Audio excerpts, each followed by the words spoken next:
Sul memilih. Mata lokal memilih. Ya. Ada 2 halaman. Kita turun dengan mata lokal, Bro. Mata lokal memilih ini kita turun dengan headline bahwa dinamika politik menuju 2024 ini bisa berpotensi menjadi pelanggaran. Karena dinamika politik ini kan memunculkan biasanya kebuntuan dalam strategi. Biasanya kebuntuan dalam strategi merayu orang itu ya itu bisa melanggar.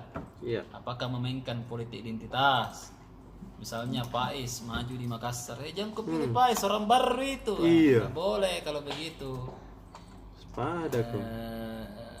Politik uang, Faiz Pusim ini menggerakkan orang. Merayu masyarakat apa itu semua bersimpu berlutu ke masyarakat.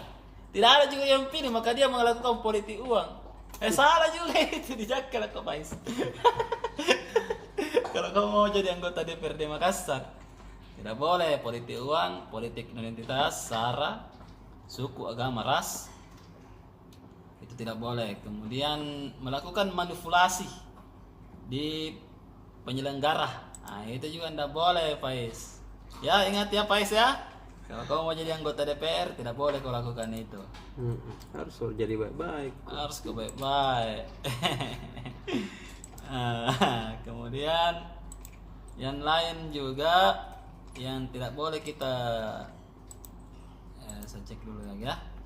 Adalah penyalahgunaan anggaran. Misalnya Faiz ini anggota DPR Makassar, tapi dia pakai anggaran reses untuk supaya pilih kak, itu tidak boleh, kau bisa kena hukuman itu 2 tahun kau di penjara, dan itu sudah terjadi di beberapa daerah. Kemudian pelanggaran netralitas ASN. Kalau anda ASN, TNI Polri atau kepala desa dan perangkat-perangkatnya yang dibiayai oleh negara, baik itu honorer, P3K, yang penting ada terikat kontrak dengan negara, kemudian anda melakukan pelanggaran dengan mendukung salah satu calon anggota DPR ataupun mengkampanyekan partai, itu anda akan dipenjara juga. Hati-hati. Hati-hati Pak. Data dan pemutakhiran data pemilih ini kerumitan pemungutan dan perhitungan percepatan hasil terakhir. Dan terakhir adalah hoax. Ini misalnya Pais mau aja jadi anggota DPRD Makassar, tapi dia sebar hoax. Kalau kau tidak pilih gak mati kau nanti. Itu hoax itu. Itu tidak boleh kau lakukan. Jadi tidak boleh. Ada 7 potensi pelanggaran yang mungkin bisa terjadi di pemilu 2024. Dan itu disampaikan langsung oleh Bawaslu Sulsel, Komisioner Bawaslu Sulsel, Pak Amrayadi, sekaligus juga mantan Ketua KPU Sopeng, yang menyampaikan bahwa ada 7 jenis potensi pelanggaran. Kemudian yang kedua adalah Ketua Bawaslu RI, sekaligus juga mantan Ketua DKPP, Prof. Muhammad,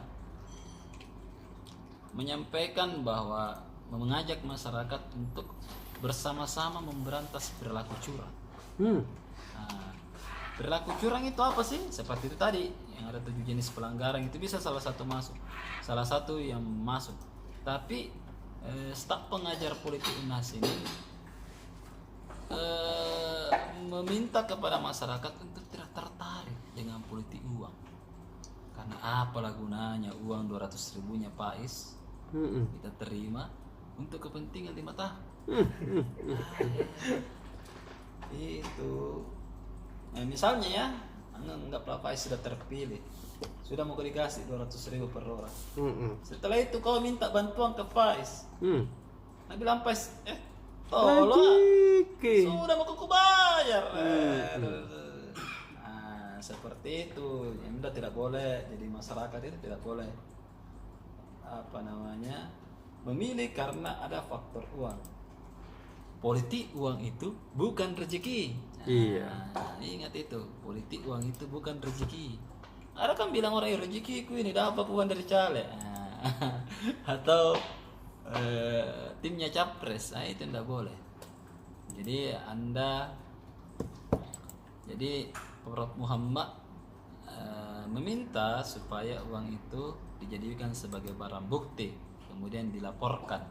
Jangan dibelanjakan. Iya. Karena itu bukan rezeki. Nah, kemudian di Sulsel memilih uang, kita turun dengan liputan dari ternyata bahwa Sulsel ini juga turun tangan ke Toraja terkait adanya indikasi kecurangan seleksi Panwascam.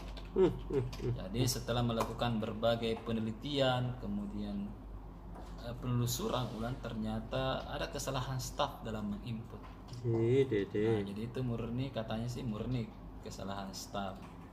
Nah, ini karena kemarin ada pelaporan dari masyarakat Tanah Toraja terkait adanya dianggap kecurangan dalam seleksi Panwascam, panitia pengawas pemilu tingkat kecamatan. Nah, kemudian kita turun juga besok apa sih sebenarnya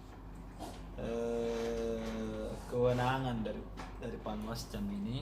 Nah, silakan Anda baca di halaman 12 Sulsel Memilih. Kemudian ada juga berita duka dari Komisioner KPU Pindrang, Abdul Razak meninggal dunia. Waduh, ini ada Jadi video. kita turunkan bagaimana kehidupan beliau waktu masih hidup dan memegang tanggung jawab.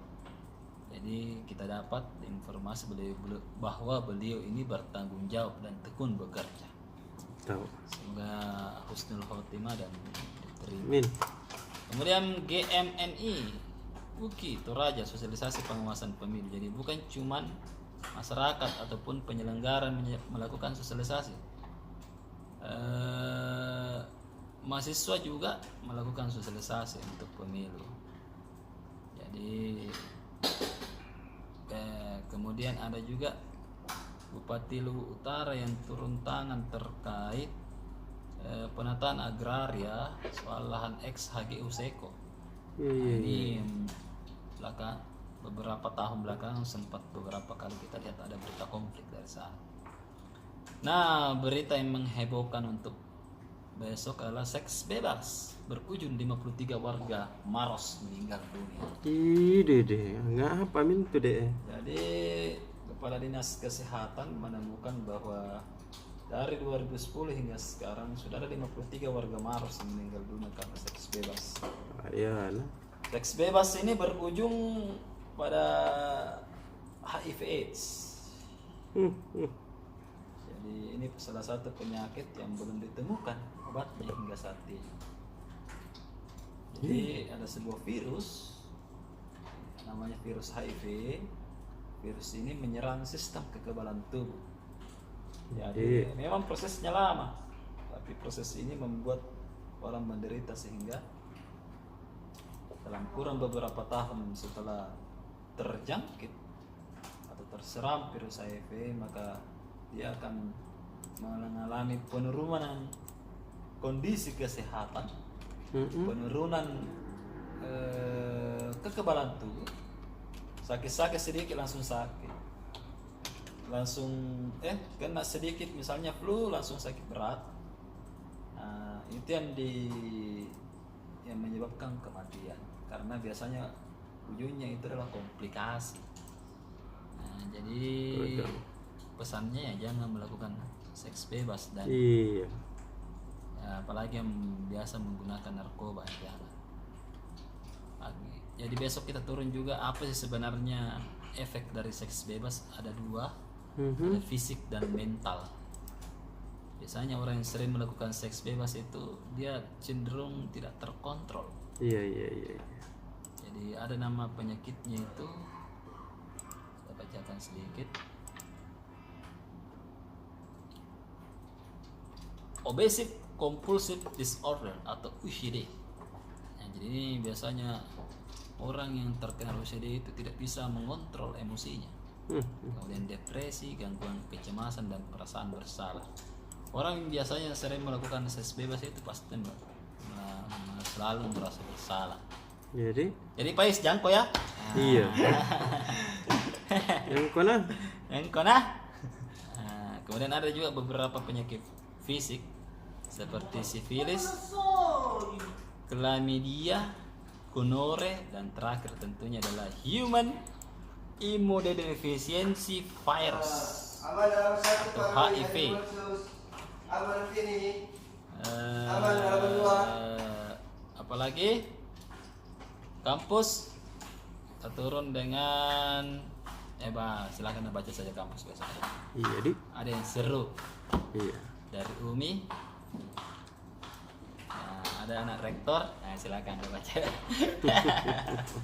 Sedang membahas. Iya deh. Oke, dah bagi paling. Dah. Dah.